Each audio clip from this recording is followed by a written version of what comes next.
Welcome to the Adoption Lounge. I'm Amanda. And I am Katie. Thank you so much for joining us. I'm really excited because I want to talk about what the company is doing for Halloween. I feel like the whole company came together to force Amanda to dress up. We're going to do like a murder mystery dinner. I actually am really excited brunch. about that part of it, but we are supposed to, it's like 80s themed, right? It's 80s themed, and we're all going to get our costumes or our characters ahead of time, and then I think we're probably responsible for our own costumes. Yeah. But like the high school theater department, I'm like, we'll just go to the costume closet. I hate dressing up, so. I love it. So, but I love murder. Amazing. Well, not murder. I love murder mysteries. Yes. I love like horror. Who doesn't? Yeah. No, we're just really excited. So, other than that, we have Miss Marley again, Amanda's dog. Marley is the best. She's now our podcast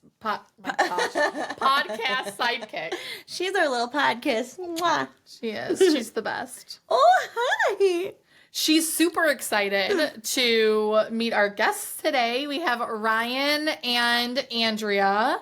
We're super excited. They adopted a little girl named Evelyn Grace. So we're super excited to hear about their journey to adoption, ask them questions, and yeah, we're excited. You want to introduce yourself? Sure. My name is Andrea, like you said. Ryan and I have been married for 9 years, I think it is. I think. It's like me when I check with Amanda. I'm like, am I? Yeah, and we live in Ohio. Have lived here, in Ohio our entire lives, but where we are now for the last 5 years or so. And that's a little bit about me. Yeah, I'm Ryan. You've already said things about both of us, so but we're excited to share about our journey and everything we learned, and hope that we can help someone else. So yeah, these are so helpful for families. Yeah. So. Well, do you mind if you want to start off by telling us kind of what led you to adoption and how the research process went once you decided to pursue it? Sure. So what led us to adoption? I think from an early age, I had thought adoption might be on my radar. When we got married, it wasn't something we necessarily really talked a lot about. We knew we wanted a family. And I think like some people typically, we thought we'd have our own family. We'd be able to get pregnant and we wouldn't have any problems. Yeah. That was not how our journey went.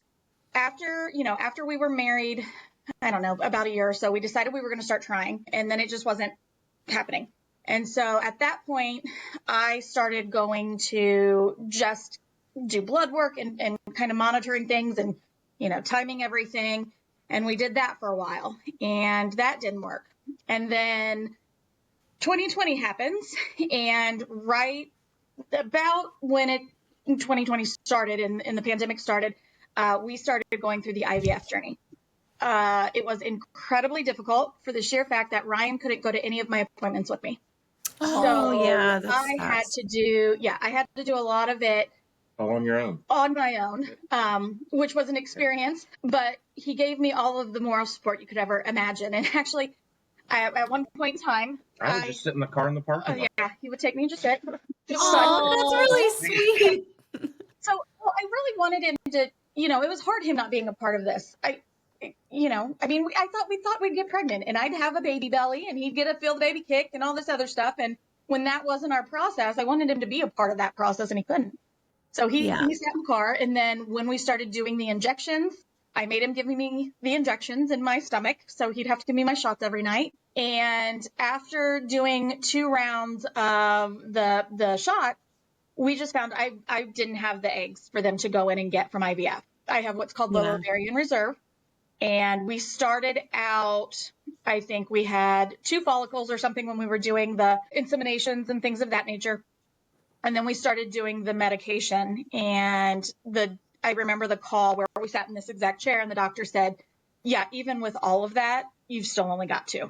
And there's just nothing more we can do. We can continue on with that medication, but it's just not looking like great chances. And then explaining IVF, you want to have so many follicles to pull out. because only a third of those are going to get fertilized and so on and so forth. So we sat down and had a long, hard conversation about where we go to next. Unfortunately, fertility treatment, not cheap. And so the conversation became, are we going to continue to put our money into something that may not end with the baby we want? Or are we going to stop this and start pursuing the adoption route? And that was ultimately the decision we made. So if I could just add, I never thought I would be a father that would adopt. It's not something you plan on generally, I guess. Maybe some do, but I'm very open with my friends and coworkers. And I remember during this time I was talking to some coworkers, and one that he has kids, and I was talking to him, and we had actually had several conversations, and then out of nowhere he told me, he said, Ryan, I'm adopted. And I said, oh, I was really like, I didn't even realize. And he said it, and what really struck me is he said, they kept saying this, he's like, it doesn't matter. Yeah. It's your kid. Like no one, it's not important. That it has nothing to do with anything. It's your family. Yeah. And he said, he just kept saying, it doesn't matter. And he said, my dad's my dad, my mom's my mom. That just, because there isn't blood related, it's still what it is.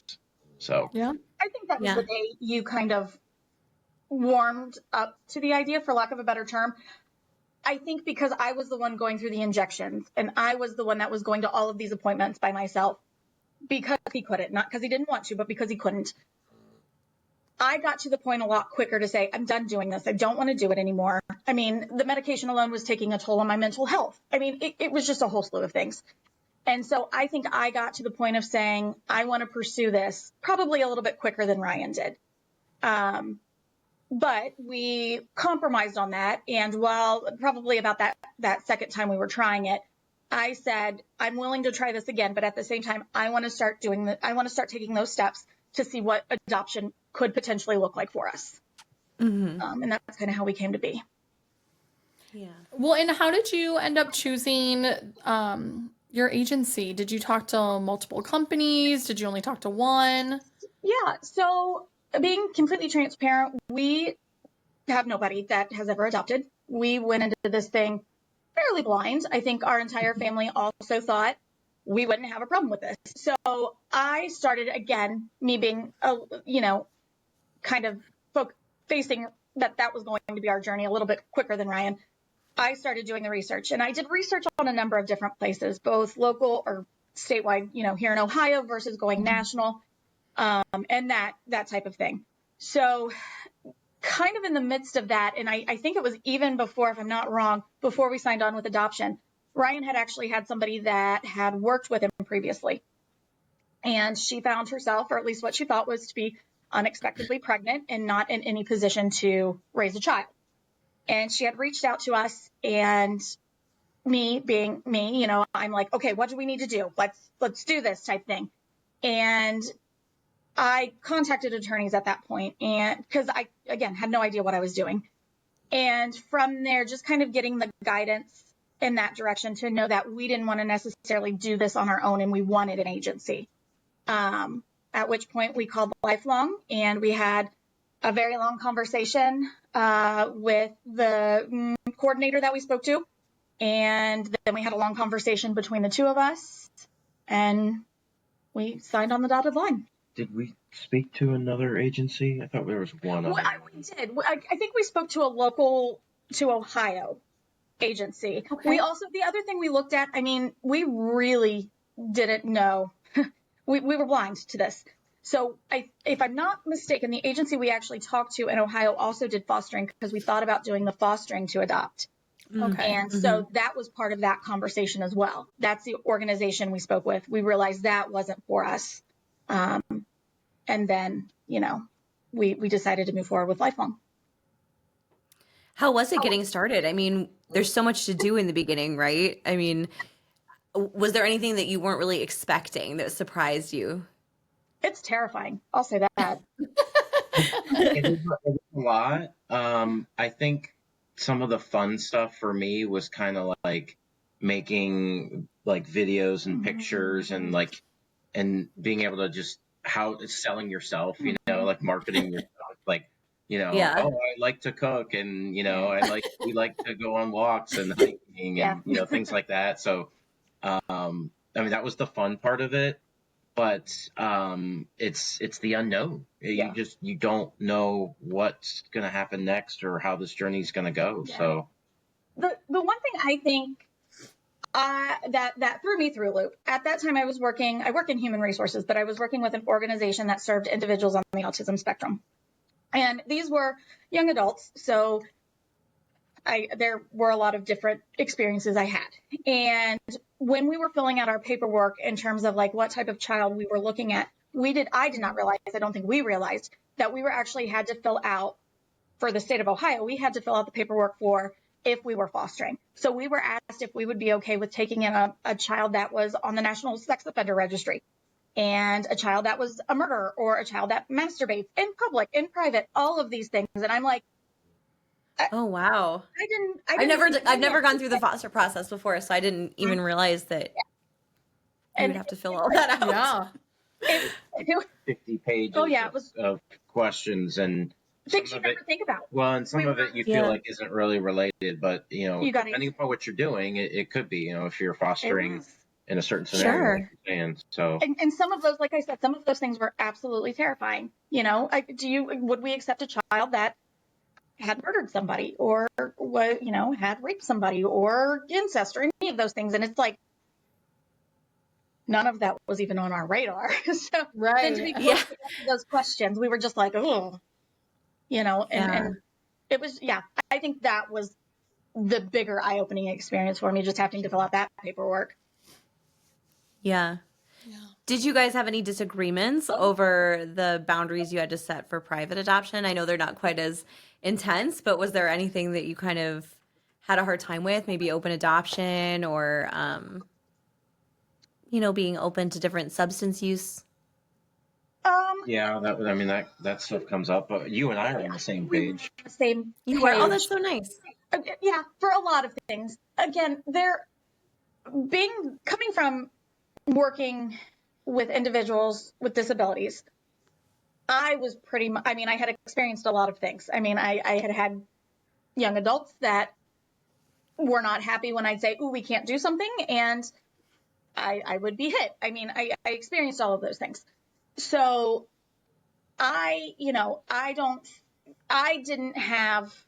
there wasn't a lot I was scared of, if that makes sense. I was ready to go, jump in, whatever. I just want a baby. That's what I want. I'll take whatever I can get. That's good. Again, my background is very different from Ryan's. And so we did come to, we were very much on the same page, for the sheer fact that the things that were very important to him, I was just on board with anyway, you know? I think it was important, important to us, again, not going through this process before to look at, you know, what race of a child we would like to have, and substances, you know. So I think we did a pretty good job of getting on board and coming together with our preferences. And I'll preface that I think you were more open and lenient, because I mean, this was something that you were just all in and wanted to just dive in, and you had no preferences and just really wanted to zoom in. And then I was kind of more of the cautious, and then we somehow like met in the middle. We did. Yeah. That's nice. Yeah. Well, it's good to have balance too, and to have hard conversations. I always think that's one of those things that people who have never pursued foster or adoption before, and then once they start doing it, feels so strange to have to like make these decisions. It feels well, and there are things so you've never thought about had you not been doing foster or private. Yeah, like in a meeting, I'll be like, "Do you have any questions about substance use?" And they'll be like, "Oh, well, I don't know." Yeah, hadn't crossed my mind. So yes, all the questions, I guess. And I think unless this is something that has been on your heart your entire life, and you knew this is what you were going to do, those aren't things you ever think of. I can honestly say, I don't think there was ever a moment up until we were to the point that we now had to fill out paperwork that I ever thought of those things. I'm not somebody that's ever done drugs, so I don't have to worry about that. It just doesn't occur to you. Yeah. you know, and that's, you know, again, our journey was just different than other people's. Yeah. Well, and did you guys have multiple opportunities? And if you did, take us through what those were like, getting that first call. Yeah, that you like have an did you have opportunity. to you have to wait a Sure. while? Like Yeah. Sure. So, like I said, I think before we signed on with Lifelong, we had the young lady that Ryan knew. I jumped in and I was like, okay, do you need prenatal vitamins? How far along are you? What, you know, we oh got yes, what happened?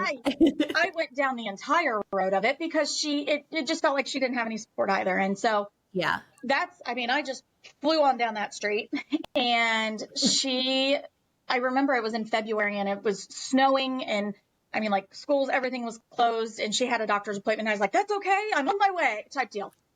And she ended up canceling that appointment. I don't know if she ever had an appointment. I don't know what this was, but all of a sudden she ghosted us and we just didn't hear anymore. Yeah. And the good news, should you choose to see it, was that I had called an attorney and I said, what do I need to do here? Because, you know, there's regulations about spending and all of those types of things. And I mean, again, because as Ryan said, I was all in. I was like, okay, let's go. Where do we got to go? What do we got to buy? Let's do it. God, I'm the exact same way. I was ready to throw out money. I mean, you know, and well, that could have been bad. So she ghosted us, and then we signed on with Lifelong.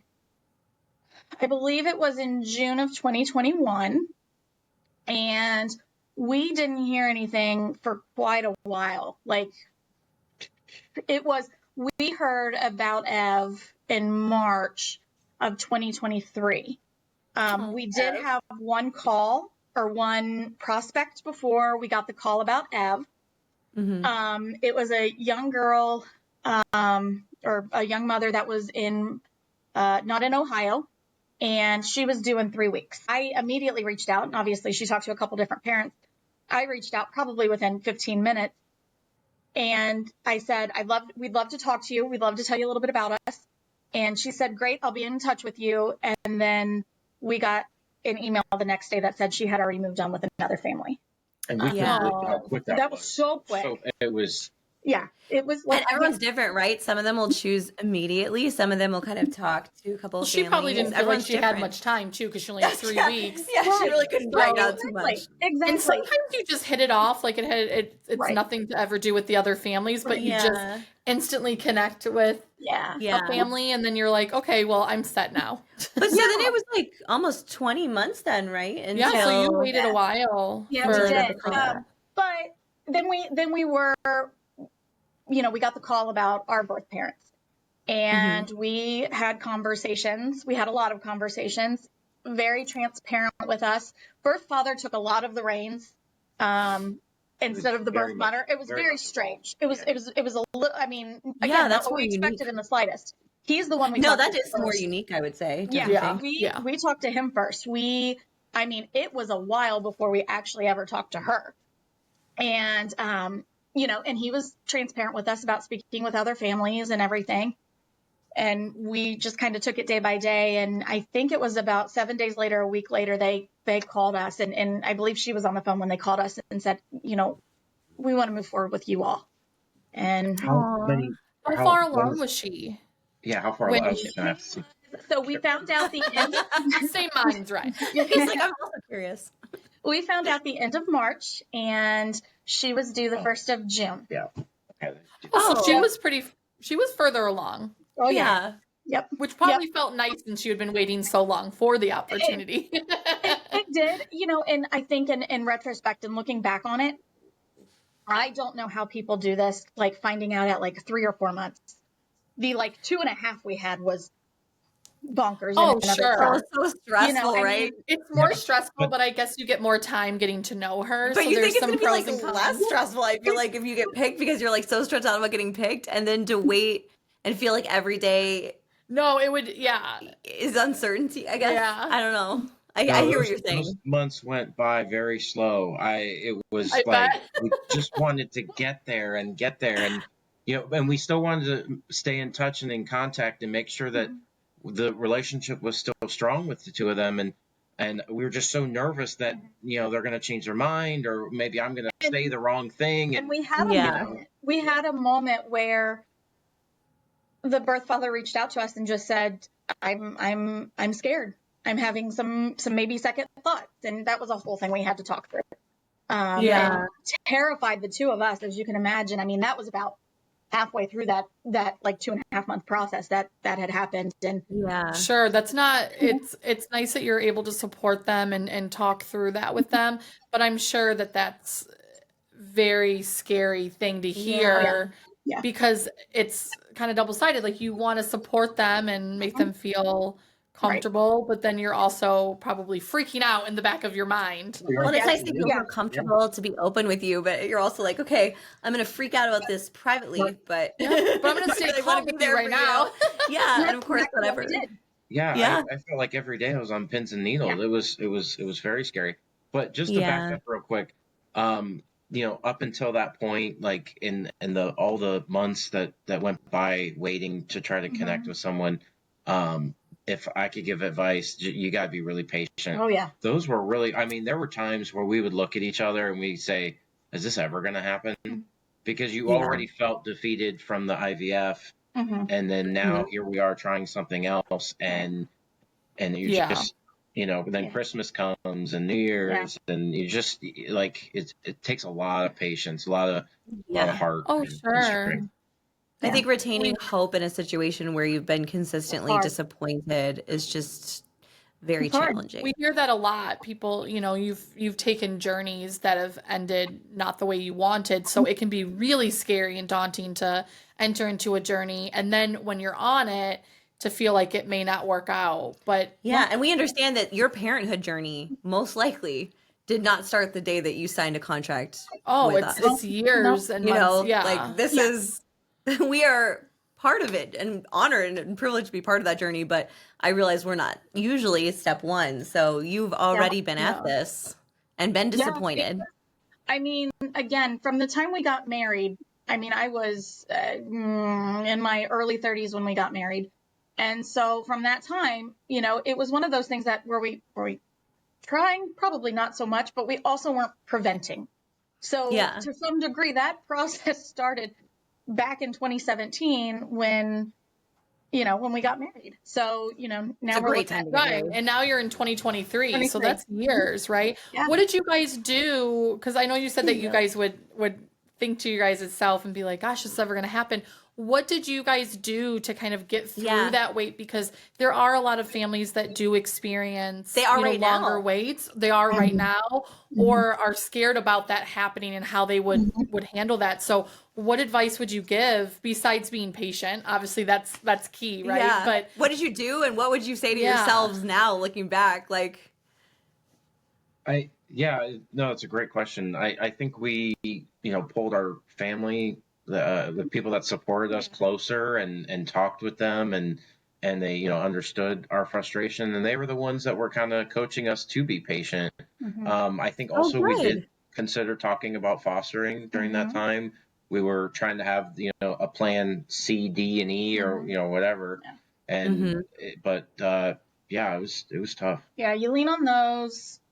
Yeah. You lean on those people that can support you. I mean, you hear quotes, and I think until you're in a position that you actually get to understand what that means, some of my best friends were always, when you don't feel like you can walk, we will carry you.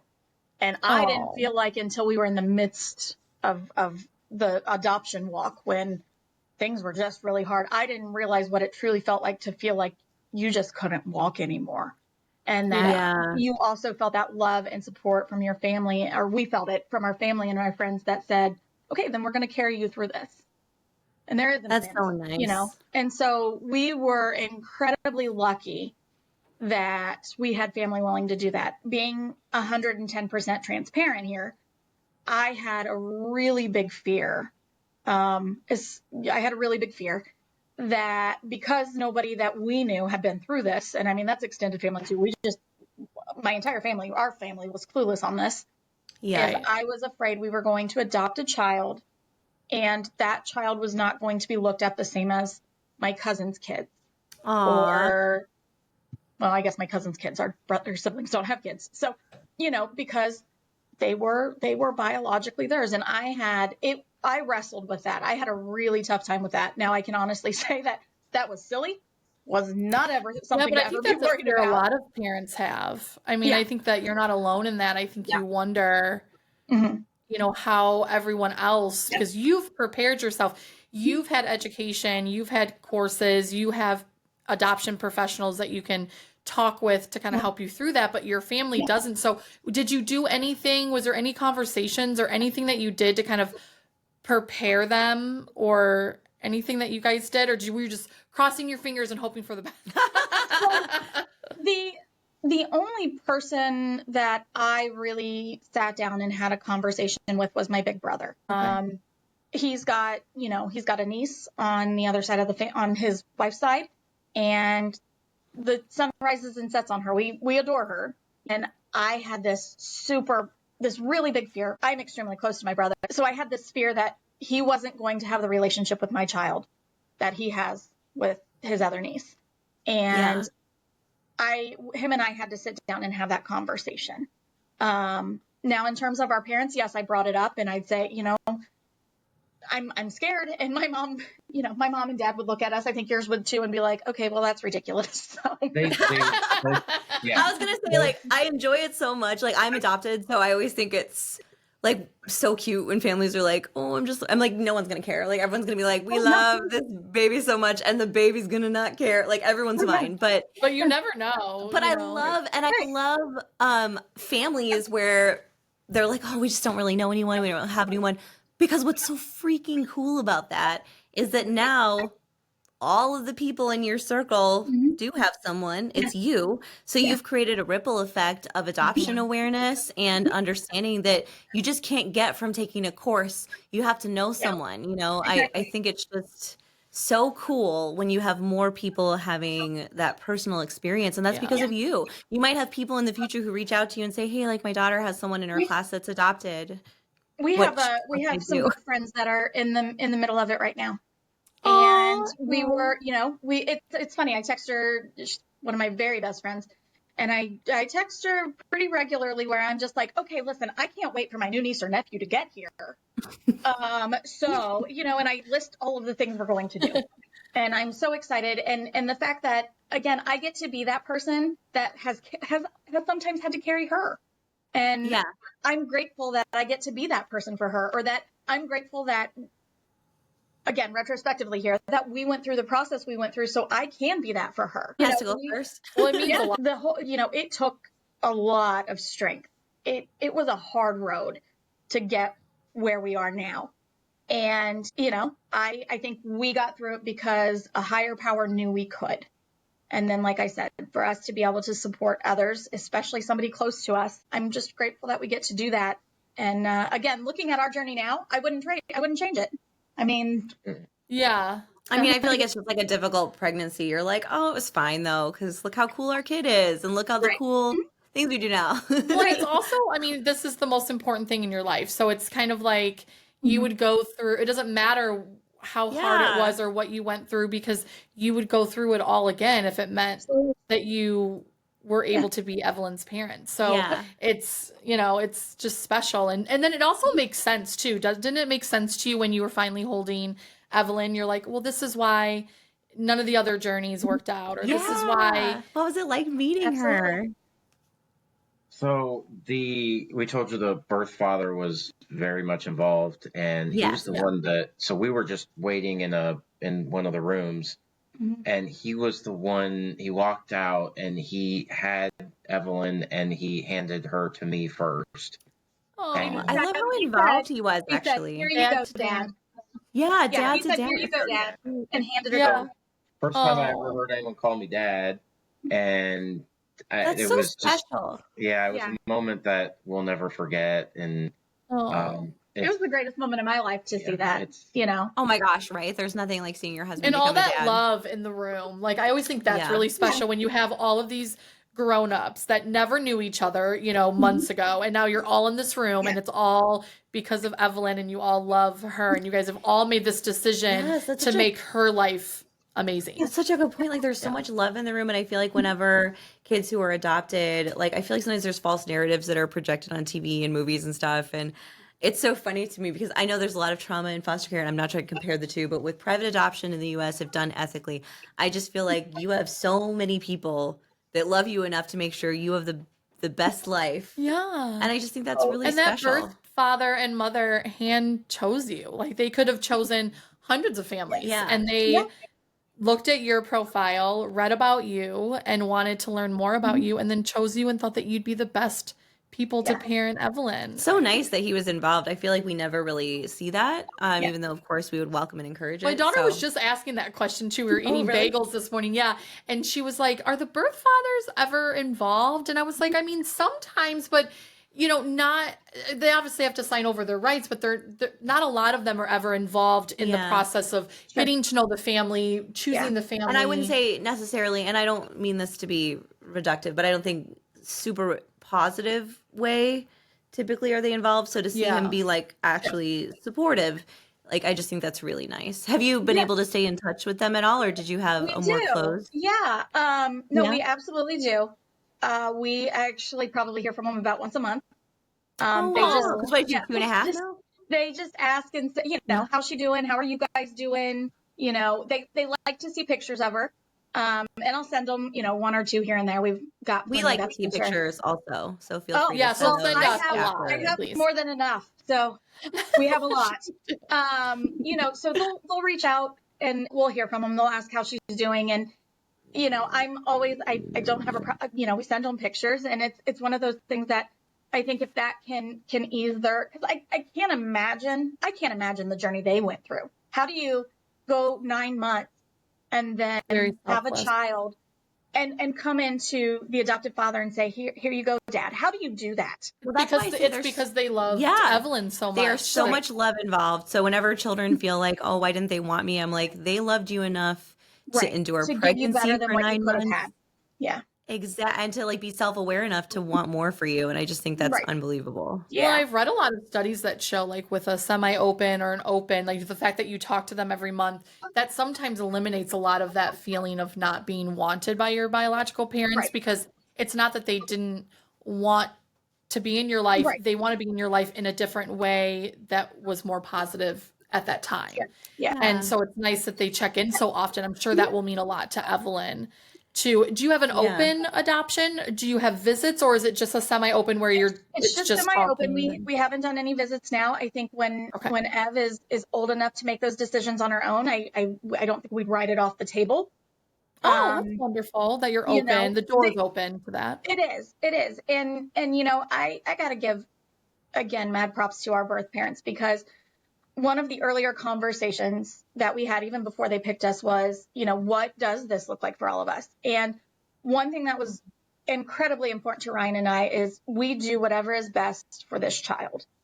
And, being able to have that conversation and then have it with them. And we said, we're open to text messages and sending pictures. I don't know if we ever really said, hey, we'll come back out to Arkansas and see you guys. That wasn't the conversation. Oh, my birth family's from Arkansas. Well, they're from Texas, but they live in Arkansas. Yeah.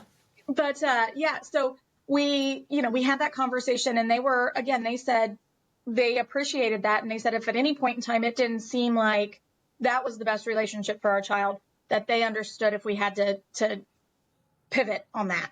Yeah. And I think that was pretty cool. But, we do.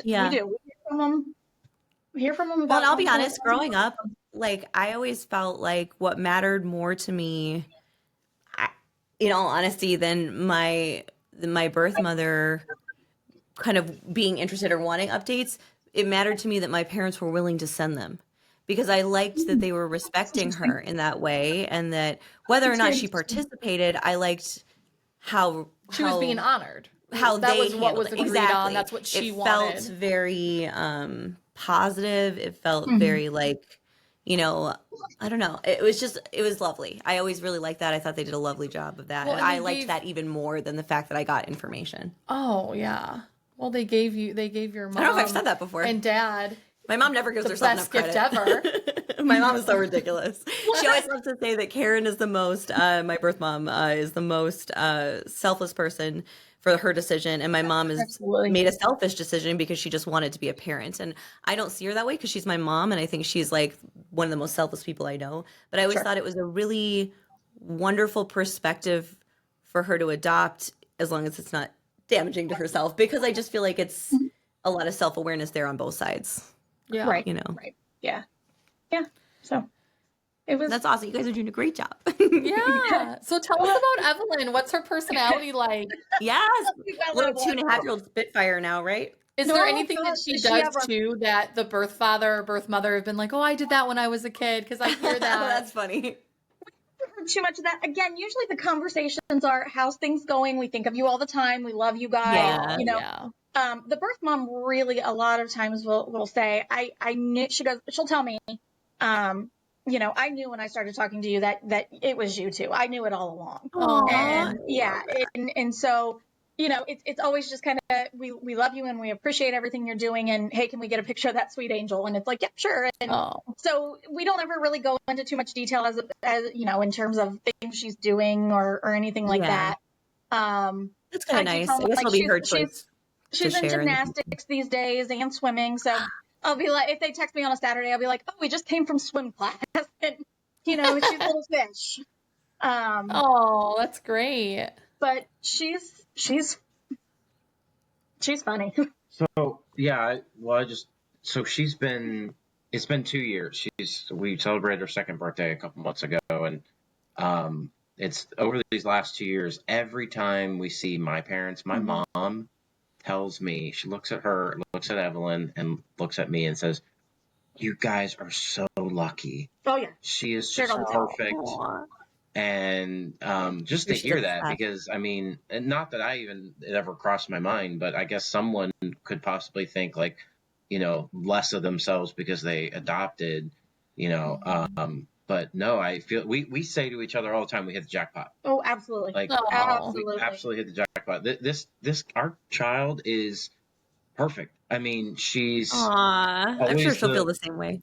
yeah. It seems like she's always the best behaved in every group, and Everybody loves her. and oh, that's the other thing. We take her to daycare, and everyone's like, "Oh, there's Evelyn," and like even the older kids at daycare want to like point at her and talk to her, and she's like the most Oh, it's a popular kid burden to be already. the favorite. It's absolutely. Well, It's that's a hysterical. testament to you guys. I mean, that's a lot of parenting too. I mean, that's a lot of what you guys are doing that makes her, you know, she's happy and loved, and Yeah. that's probably why she's so well behaved. She's Yeah. yeah. She's like, I have no complaints. I guess I'll cut you guys a break. Aw. Well, thank you so much happy. for meeting with us Yeah. today, you guys. We really Yeah, appreciate she's you so taking happy. the time. Please send some pictures. Yes, Yeah. send Yeah. pictures. Keep in touch, please. Yeah, Can I appreciate say all. one thing. Yeah, of course. Just and I just want to say this again, being somebody that had never gone through this process and knowing how hard it is. I think it's very important for adoptive parents to know, and those that are going through this process, that it may not go as quick as you think it is, or that you want it to even. And there's a reason for that. And that's because your little one is going to come on its own time. And when you have that little one, you'll look at that little one and say, that's why it took so long, because this one was mine. This one was meant to be mine. I look at Evie to this day, and she'll do something. She'll carry around 6 different purses for whatever reason. And I'm sure there's my a reason. grandmother, who's been gone for 22 years, long before Evie, you know, loved purses. And so every time I look at Evie and she's carrying her purses, all I can see is my grandmother being up there and specifically picking her for us. And I so love that. I love that. we can look at it and say, gosh, it was a hard, long journey. But we can also now look at it and say, I know why. It was Yeah. so And I worth wouldn't it. change it for anything. Yeah, it was just perfect kid waiting So, at the end. anyway, Aw. that's No, what I I wanted love to say. it. No, I love it. No, I love that. And thank you for sharing your story. And I agree. we loved getting to hear about your journey and about Evelyn. And Marley is asleep, but she also loved. she also loved it. I don't know if you heard her Yeah. snorting. I love it. It's great. All right, guys. Well, listen, thanks for hanging out with us. And hopefully we will get some pictures later today. Yes, enjoy your weekend. And enjoy your weekend. Yeah, happy Friday. Thank you all. Bye, guys. All right, bye guys. And then we will hopefully be back soon. Talk With to some another more families. guest, yeah. Yes. I'm so sorry. I have a meeting right now. Bye.